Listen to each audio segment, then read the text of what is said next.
Ele falou, pode explicar por que você considera que o Rock in Rio de 85 foi o princípio do fim da criatividade do rock brasileiro dos anos 80? Ah, você tem... Perfeito, eu tenho essa tese. É muito boa essa pergunta. Qual é o nome dele? Paulo Silvestre. Paulo, perfeita a sua...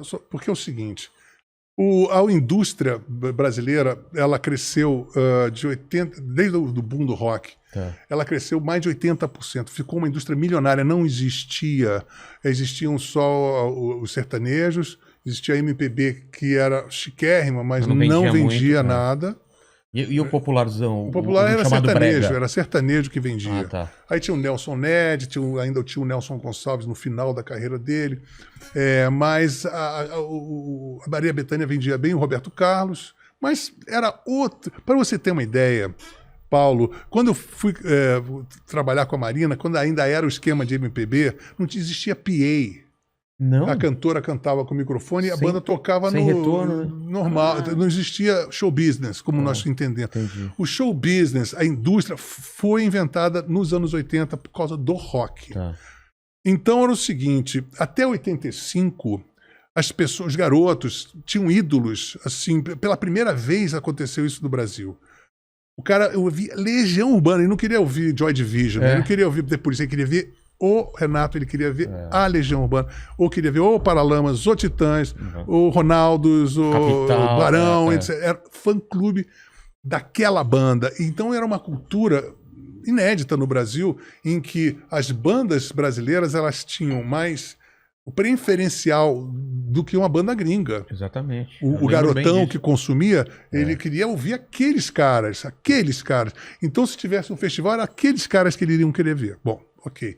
Isso era 85, no auge. E aí, ali foi que nasceu a Bis. E ali nasceu a Bis, a editora Bis, Abril, e foi justamente começou a derrocada porque começou a ter um culto de que o gringo era melhor. Total. Né? E a submissão dos contratos do Rock in Rio, você vê, todas as bandas tocaram de manhã. Pô, você vai para festival gringo, ou você vai no Coachella, ou no Lollapalooza, nesses festivais onde é que é normal, tem vilarejos, as pessoas, os artistas se encontram, fazem jam session, todo mundo se conhece. E no 85, era vedado, o Queen aparecia com guarda-costas, e aí os brasileiros ficavam lá encolhidos no canto. Houve uma senzalização. Não era nem os mesmos equipamentos que usavam. Aí né? o que acontecia?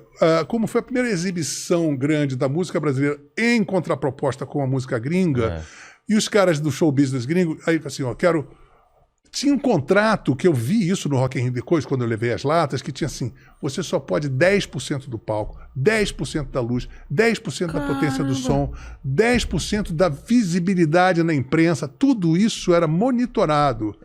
E você só podia tocar... Imagina você tocando às 5 da tarde, 4 da tarde, aí fecha, aí quando você começa a vir escuridão, acende as luzes, o palco fica enorme, bem... Cara, isso acabou. O problema é que isso não podia ter isso. Era proibido. Há pouco tempo atrás, num festival desse, tiraram a tomada do Roger. Porque é assim. Cara. Então, a partir de um determinado momento, eu falei assim, não faço mais show internacional, porque aquilo ali é um matadouro. Você vai lá, você só vai contrapropor aquilo com você vai ser apenas uma radiografia de contraste horrorosa pro próximo show do gringo que vai massacrar você. Só para o dele ficar parecer melhor do que era. E a partir então desse, aí voltando para fechar essa pergunta. 10% só do palco? Era isso mesmo? Chama Bill Status. Isso é uma regra internacional até, não sei se existe até hoje, para bandas de língua inglesa. Então tinha uma máfia do show business internacional resguardando, né? Então as pessoas tinham que seguir essa regra, essa ata, né?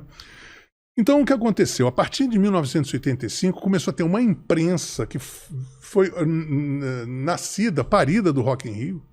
A Bis começou ali, e de uma imprensa que começava a ridicularizar as bandas brasileiras, sabe? E em detrimento de produtos internacionais, e isso foi crescendo. E eu me lembro que todo final do ano tinha uma enquete desses críticos musicais hypes. Será que esse é o último verão do rock brasileiro? Caramba, assim, agorando. E a produção contrariando todas as expectativas, os discos iam cada vez ficando melhores. Até 1989, os discos de todos eram nitidamente de artistas que estavam ficando mais maduros, mais senhores da sua produção artística, e nós tínhamos todo um establishment jogando absolutamente contra a instalação, vamos dizer assim, dessa cultura de rock no Brasil. Caramba, cara. Então é isso, está respondido. Entendi. E ele só completou aqui perguntando se o Lobão tocaria no Rock in Rio hoje se fosse convidado. Mas nem morta. Não, isso é uma humilhação. Né? Sabe, assim, até hoje? Não, porque são pessoas que maltrataram e maltratam as músicas brasileiras. Não estão nem aí pra gente. Sabe por quê? Que tem uma cláusula nisso tudo que é muito cruel, é porque no Brasil tem uma lei que você não pode fazer esse tipo de festival se não tiver cota de brasileiro. Então eles, muito a contragosto, tem que colocar. Aí você bota o cara no palco das Pitangas, palco das Palmeiras, põe lá, sabe? Aí põe uma grande atração, um trio elétrico, sabe? Então é tudo feito para você dizer assim, o subtexto daquele evento, assim, olha como o rock brasileiro é uma merda. Isso é o que fica claro, o empresariado brasileiro e o empresariado que faz música no Brasil está querendo dizer peremptoriamente, todos sem exceção, com exceção do Hollywood Rock. Eu acho que o Hollywood Rock, apesar de ter... Mas eu consegui ser a maior atração do Hollywood Rock, foi a única vez que uma banda brasileira foi nomeada pela crítica e pelo público a melhor atração num show que teve Bob Dylan, Rhythmics, Tears for Fears. A gente foi a maior atração entre nacionais e internacionais. Você entrou com a bateria. Isso nunca mais aconteceu. Agora, isso ninguém se lembra. Isso foi apenas um ano antes de eu levar as latas no Rock in Rio, mas todo mundo se lembra das latas. Exatamente. Então é por quê? Porque nós temos toda uma cultura para evidenciar que nós somos uma merda. Então, e isso é muito grave. Isso não para mim, porque eu sobrevivo, eu sou um cara muito escaldado nisso. Mas isso não permite que floresça nem um contato mais artístico mesmo. Você poder fazer um show com uma banda gringa e depois fazer um disco com os caras, ou fazer uma jam set. Isso não pode ocorrer porque virou um apartheid. Caramba. Mas isso também, eu na época culpei muito a postura dos artistas. Eu chegava e dizia, não vou tocar às 2 da tarde. Aí vinha uma outra banda, assinava e ia tocar. Exatamente. Então, se todo também mundo tem não isso. Topasse, não ia. Não topa. Não vai. Teve uma época que o Rapa fez isso, mas aí outro furou, não adianta, né? Tem que ser assim, todo mundo junto, não. Aí não ia ter como realizar o show. E era uma postura que o rock assim exigiria, né? Exatamente. O rock and roll é feito para isso, né? Mas... E o show que você falou de Tomolata foi basicamente o mesmo que você fez no Hollywood. Foi exatamente o mesmo. Com a bateria da... Não, e outra coisa, foi um sucesso que a gente ensaiou o disco. Eu fiz uma cláusula que eu tinha todas as regalias daquele show. Então a gente ensaiou, o Los Angeles Times, quando viu, todo mundo ficou, cara, isso vai ser um sucesso no Rock in Rio, não sei o quê. Só que no dia seguinte, de última hora, o cara que contratou falou assim, escuta só, Lobão, a gente contratou... Foi o quê? A banda de um cara que toca, que anda de moto, não sei se é Scorpio, uma banda de metal. Primeiro que o Guns N' Roses exige até 1h da tarde. Aí entrou essa banda que vai comer 1h30, aí vai comer o seu palco. Meu palco tinha 40 metros.